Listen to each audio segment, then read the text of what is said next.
gitu ya, Bapak Endro maaf. Indro. Kemudian peran PBB gimana?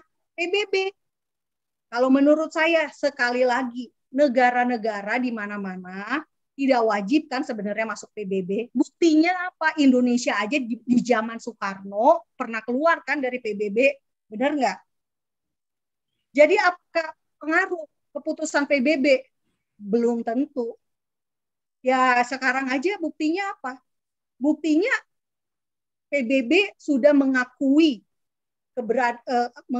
kedaulatan Palestina sebagai negara merdeka. 139 negara PBB sudah mengakui Palestina ini sebagai negara berdaulat.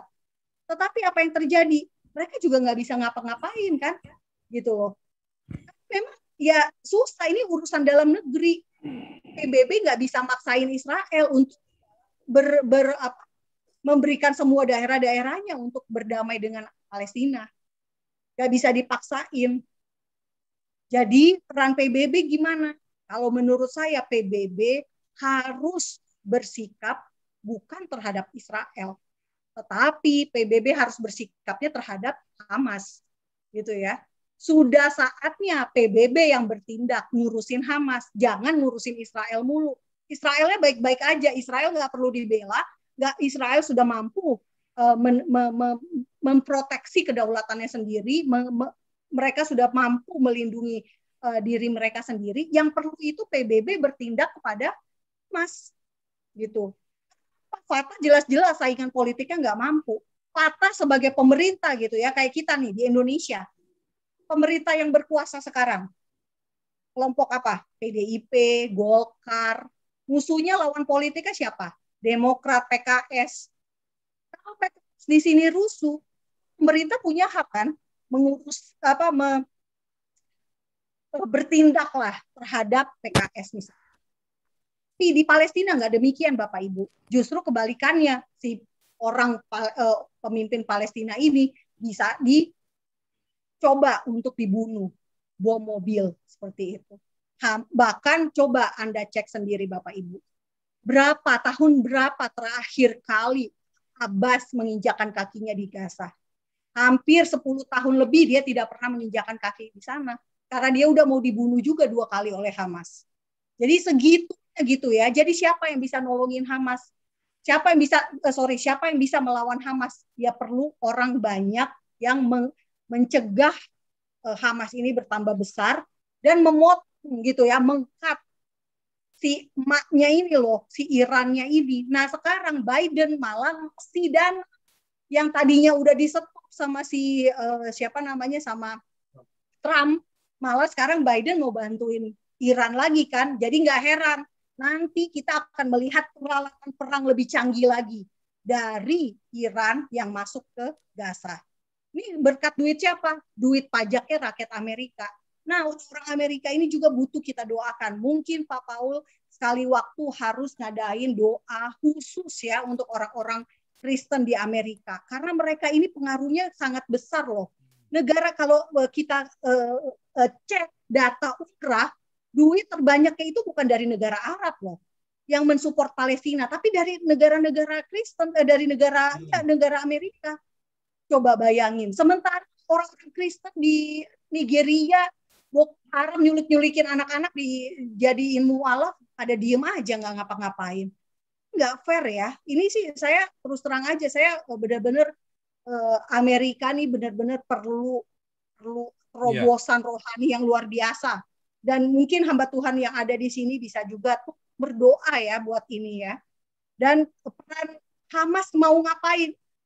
Hamas mau ngapain? Ini sebenarnya Israel melawan siapapun dia hanya alat yang dipakai oleh iblis. Kita ngebahas Israel, Bapak Ibu, kita harus datang dengan kepala perspektif bahwa ada dalam Alkitab. Artinya apa? Apapun yang kita tahu, lawan musuhnya Israel, itu semua adalah karena ingin melawan Tuhan. Iblis tidak suka dengan apa yang Tuhan kasihi. Tuhan mengasihi Israel nggak? Sangat. Tapi apa yang iblis lakukan? Dia berusaha supaya dikoyak-koyakin, dihancurkan, berbagai cara, Holocaust, Intifada, apalagi lah, Perang Arab Israel pertama, perang Arab Israel kedua, perang Yom Kippur, semua cara dicoba. Tetapi hanya karena kasih karunia Tuhan aja Israel tetap eksis saat ini. Dan kalau kita nggak percaya bahwa Israel itu ada karena perlindungan Tuhan, mendingan Alkitabnya kita buang. Karena apa? Janji Tuhan nggak iya dan amin gitu ya. Janji Tuhan tuh alah ini zaman dulu, ini story kehebatan-kehebatan masa lalu. Tapi nggak ada buktinya gitu ya. Buktinya Israel keok sama Hamas, Israel keok sama Iran.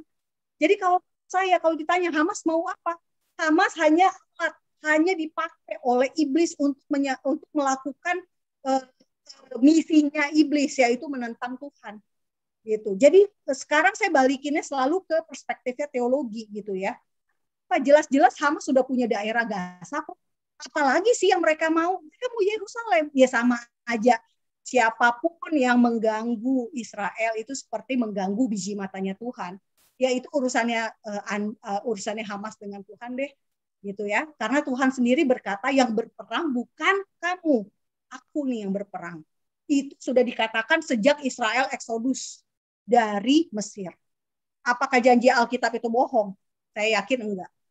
Nah makanya Bapak Ibu, Hamas mau apa? Kita harus berdoa buat Hamas. Saya percaya satu orang dari kita berdoa untuk satu teroris, semua bisa mendapatkan kasih karunia Tuhan. Ini kita mau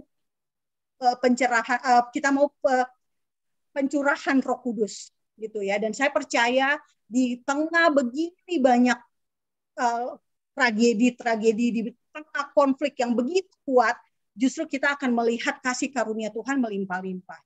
Dan ini momen yang bisa dipakai oleh banyak kita orang-orang Kristen berdoa untuk mereka. Gitu ya. Mereka hatinya bisa berbalik, mereka diperintahkan untuk membunuh, diindoktrinasi kebencian, justru mereka akan menemukan kasih karunia Tuhan. Buktinya ada nggak? Ada. Si Musab Hasan Yosef gitu ya. Satu aja. Banyak. Nggak, mungkin yang lainnya tidak ngomong, tidak bersuara seperti Musab. Jadi jangan pikir saya hanya ngomong doang, enggak, itu ada buktinya Musab Hasan Yosef. Nah kemudian Yujika, oh ya yang UEA Hamas, UEA apakah UEA negara-negara sekarang gini ya Bapak Ibu, orang Arab ini negara-negara Teluk ini nih udah hidup nyaman, mereka nggak mau ikutan konflik, ngapain gitu ya, mendingan gue bisnis sama Israel. Makanya begitu Israel sama Uni Emirat Arab berdamai, banyak banget orang-orang Uni Emirat Arab malah pengen beli lahan di Nazaret. Mereka justru ingin nih, daripada gue beli dari Israel import mulu gitu ya. Ya udahlah, mendingan saya tanam sendiri deh langsung di lahan di Nazaret gitu ya. Punya lahan dari lahannya mereka itulah mereka sayurannya dikirim ke Dubai, dikirim ke Abu Dhabi dan sebagainya. Mereka tuh nggak mikirin mau perang ngapain. Mereka udah senang dengan hidup mereka. Mereka sudah nyaman. Mereka udah nggak bisa lagi dibohongin dengan jargon-jargon seperti yang disampaikan oleh si Ismail Haniyeh ini, gitu ya. Ini Bapak Ibu lihat sendiri kan, untuk mempertahankan tanah dan kesucian Baitul Maqdis yang buat mereka. Ya kita juga selama ini Al-Aqsa berada di tangan Yordania aja kita nggak bisa masuk ke sini kok. Nggak boleh sama mereka, sama orang-orang Palestina. Jadi ngapain mereka ngajak-ngajak kayak gini, masuk kuping kiri, keluar kuping kanan. Gitu kalau menurut saya. Dan emang benar-benar terbukti kan sampai sejauh ini mereka paling hanya bantu kirim duit doang. Nih supaya orang Palestina diperhatikan, kasih duit lewat UNRWA dan sebagainya. Tetapi apakah mereka akan terlibat dalam konflik ini?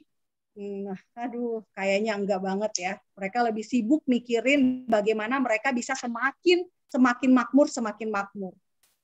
Gitu Bapak Ibu. Kemudian Yujika, Israel sebelum 1948